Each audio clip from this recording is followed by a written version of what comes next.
What's up, YouTube? This is Too Raw for TV. Alright, so in this video, I want to add more to my case why Wilt Chamberlain should always be ranked ahead of LeBron James as a Los Angeles Laker. Alright, as a Laker. Well, technically, I think he should be ranked ahead of LeBron as an all-time player, but, I think I have more opposition from people from that one. But as a Laker, I think it's more concrete. I couldn't believe that in that recent top 75 Lakers list that they had LeBron ahead of Wilt. All right. So look, if you're looking at numbers, if you're looking at scoring, which people tend to be amazed by, then yeah, go right ahead and look at that and make that the be all end all for your observation. But yeah, LeBron has averaged as a Laker something like 27, 8, and 8, which is very impressive. The efficiency is down slightly, but this is the thing, all right? As a Los Angeles Laker, LeBron averaged 27, 8, and 8. I think Wilt was something like 17, 19, and 4 or 5, or something like that, right?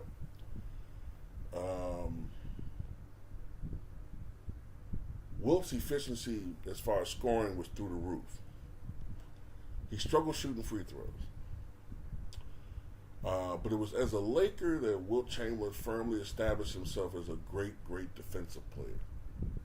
Whereas LeBron James, the media never calls it out, he is sometimes he's even an atrocious defender, right? As a matter of fact, there have been some years where he's been tracked as the slowest player on defense in the NBA, all right? Outside of the bubble, these are LeBron's team's ultimate records. The first year there, they were 37 and 45, and they missed the playoffs. His second year, which was the bubble year, they went 53 and 19, and they won the bubble title. Now, you always have to put an asterisk by that season because of the 4.5-month work stoppage. And you have to wonder, with an aging LeBron James playing point guard, and we see the history of AD, you have to wonder, and had that been a regular season, would their bodies have held up? There's a big question mark for that one. But ultimately, they won a title. The next year, they went 43 and 30,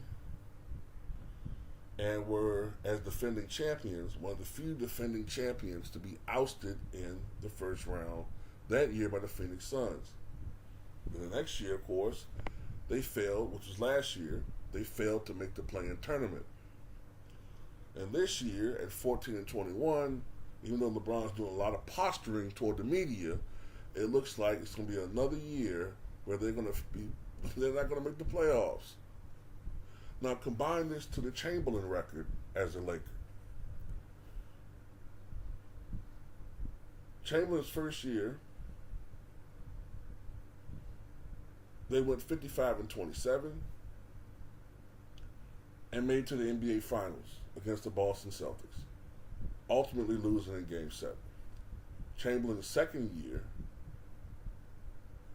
I believe they went 48 and 34, I believe it was, and ultimately they made it to the NBA Finals, once again losing in 7 to the juggernaut New York Knicks, where they had 5 Hall of Famers in the starting lineup. 1970-71, I believe they went 46 and 36 or something like that, and they lost in the Western Conference Finals to the eventual champion, 66-win Milwaukee Bucks, led by the great Oscar Robertson and Kareem Abdul-Jabbar, who won the scoring title that year, averaging 31.6 points per game. The next year, the mighty Lakers won 69 and 13. They went 69 and 13 which for 24 seasons was the NBA record for most wins in the season. Their 33-game win streak still survives as the longest win streak ever. And they beat the Knicks, I believe, in 5 games that year. I believe it was 5 games, or it might have been 6. I can't remember the spread. And then the next year, they went to the finals once more as a super. They were really old, but they went to the finals one more time, 60-22, but lost to the younger New York Knicks. Already, Chamberlain's legacy is great as far as winning. Yes, both won a championship, both won a Finals MVP. Wilt did it with a broken hand. Won't no fake shit there. Like LeBron, who used a broken hand as an excuse years earlier, but one has an asterisk, one doesn't. Oh well. Let's look at the win percentage. Now, when games that actually played for the franchise, LeBron has a 58.1% win percentage as a Laker.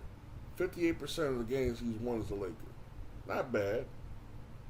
Chamberlain, however, won 70.2% of the games he participated in as a Los Angeles Laker. Now, if you increase this to just games played in the era that both these teams played in, then Chamberlain's win percentage drops slightly to about 68%. LeBron's goes down to 52%. That's not good. That's not good at all. That's not a dominant run for a team at all. Even the 58% is not very good at all. 52% is pretty awful. That's like a mediocre franchise record, you know what I'm saying? At no point over the past few years as a Laker has LeBron been first team all defense. Wilt Chamberlain's last 2 years in the NBA, at age 36 and close to 37, first team all defense. Also, with the exception of the bubble year, LeBron has not even been a top 10 MVP candidate.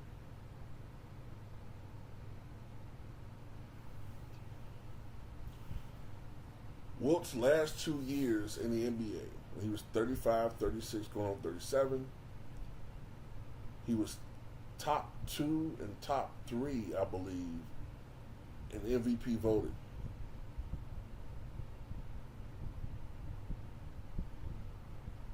Wilt. So at the end of the day, I don't see how anybody can put LeBron James ahead of Wilt Chamberlain as a Laker. I just don't see it. Because Wilt's presence ultimately led to the first championship for the Lakers in Los Angeles. So, it is what it is. Tell me what you guys think.